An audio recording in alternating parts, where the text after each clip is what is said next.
the 29th of December today, and I'm down the allotment. I just needed to get out the house, to be honest with you. There's been lots of being in the house, obviously, with Christmas and everything else, and I hope you've all had a wonderful time. It's been very busy for us, and I just wanted to get down the allotment. They're all at home, they're quite happy, there's food, they're fine. And I thought I'd come down here for a couple of hours just to see. As you can see, the sun is shining. It's right over there and it's shining right in my eyes. But it's very cold. It's very frosty. We had quite a hard frost last night. It got down to minus figures. But now at about 11:15 in the morning, it's gone up to the dizzy heights of 3 degrees. How fabulous. So I've just come down here just to see what I can do. First of all, to see if any of my sprouting broccoli, my Lancer, is ready, but it's not. None of the little shoots have started to come out yet, which is really quite annoying because I should have started harvesting that in about November, and it's running late. So what I might actually end up doing is just sort of taking some and just giving it to the chickens, the green bits, because they'll like that. But the first thing that I am going to do today is I'm going to dig up the few pathetic little leeks that I have. I sowed the leeks this year. A load of them came up, and then in a seed tray, and then a load of them died, and there weren't many left. So I planted out what I had, and to be honest with you, they haven't really done much at all. But I'm going to dig them up now because I need to clear that bed. They're in a bed all on their own, but you can still use them whatever size they are. It doesn't really matter. You can buy baby leeks anyway, so they'll be great sort of chopped up and put in a soup or in a stock or roasted with a load of other vegetables. So that's great. They're not wasted. So let me show you my pathetic little leeks and how to dig them up. Right, well, here they are. There's so many of them. So they're not particularly wide across. But as I say, I'm going to dig these up. Now, when you do dig your leeks up, be very, very careful. Don't put the prongs of the fork too close to the leek itself, otherwise you might stab it. So, obviously if your ground is too hard, then don't, but this hasn't had many frosts, so it's okay. So position your fork about 1.5 to 2 inches away from the base of the leek. I'm going to do mine round the back here, and then push it down as far as you can, pull it back, and then your leeks should hopefully come out quite quickly. Now, they look a bit pathetic on the top, however on the bottom, because I planted them a long way down, I have actually got a nice section of leek there. So they're not a complete disaster, so I will just harvest the few that I have and then I will show you them. Right, well here I've got 5. Okay, there are some which are just like the size of a pencil, so there's no point digging those up. Now, having a look at them, it doesn't look like any of them have first of all got rust, or they've got that awful allium leaf miner, which I suffered from last year and the year before. So which is a horrible little bug that sort of puts itself in the leek and sort of delves down, and it's a tiny little thing. They're awful, and we seem to be plagued with them for the last 2 summers, but this year they look okay. So there's my leeks from this year.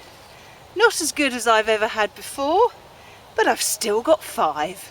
Right, well what I'm doing at the moment is I'm taking down one of the compost bins that I had up here at the end of plot 2. I wanted to take it down, you may remember, in about June last year because I wanted to extend the bed that I had the bouquet on. However, when I wanted to do it, I found that there were some bees living in there. So obviously I couldn't. So the bees then went and I thought, okay, I'll do it now. But no, then I noticed that there were some wasps living in there, so therefore I couldn't do anything to it at all. Now the wasps have gone and now I've had some time, I've actually taken the compost bin down and I've been spreading out the stuff that was inside. I found 3 frogs that were hiding in here, 2 adults and 1 slightly smaller one. So I very carefully picked those up and I've put them over in my Jerusalem artichokes because they have been in there before and it's a little bit overgrown because some of the artichokes are still there.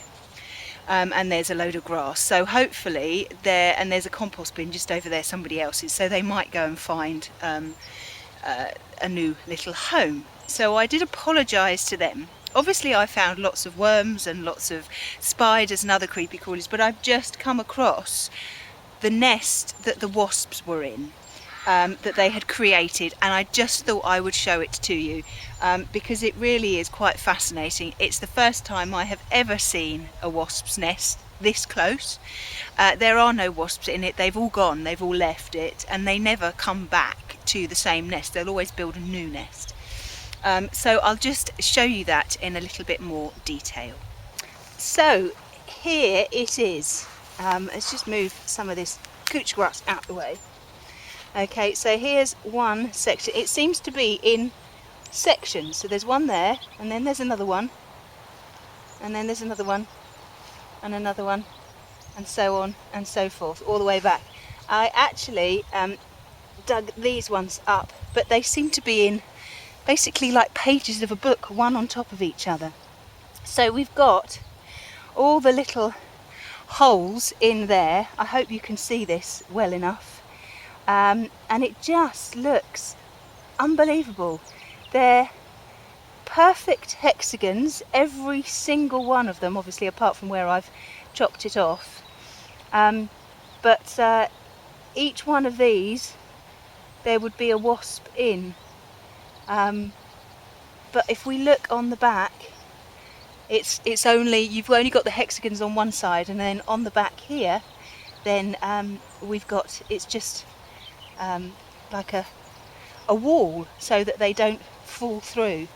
But I have just layer upon layer of those, all exactly the same.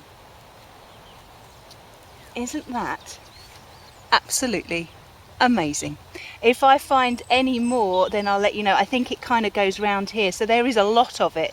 So I will try and get as much of it as I possibly can, and then once I've got all of it, then I'll show you how much there is, because I think there is more down here because there were an awful lot of wasps. Right, well this is all the stuff I found. There are a few other little bits that I sort of managed to knock off, but generally speaking, this is excuse me, this is most of it. With seeing all of this laid out now, you can see how many wasps there were in that nest, which is quite a lot, which is why I had to stay away from it. They're all roughly the same size, apart from this one's here. Now these holes are much bigger, and I'm wondering whether these, the bees started off the little home and then the wasps came in and bullied them out. Possibly, I don't know. It's just the fact that these are a lot bigger. They're about twice the size of these ones here. So I'm not sure, but each sort of hole is about 3/4 of an inch deep. So you can see that the wasp would fit perfectly in there. So that's those. Right, well I think that'll be it for today. I've got some some cabbages, some very small cabbages for the chickens that I've pulled up, and some flower sprouts as well that were on this bed here excuse me, that were a bit spindly. So I'm going to take those home and give those to the chickens as well, and they'll love me very much because they do. Hopefully I'll be down again another time, and I'm intrigued to find out what's in that compost bin over there, because there were bumblebees in there as well. So you never know, I might find a bee's nest in there, which would be intriguing. So that's that for today. I hope you found what I've shown you useful, and I look forward to seeing you soon. And if I don't see you before the new year, I hope you all have a wonderful new year. Bye bye.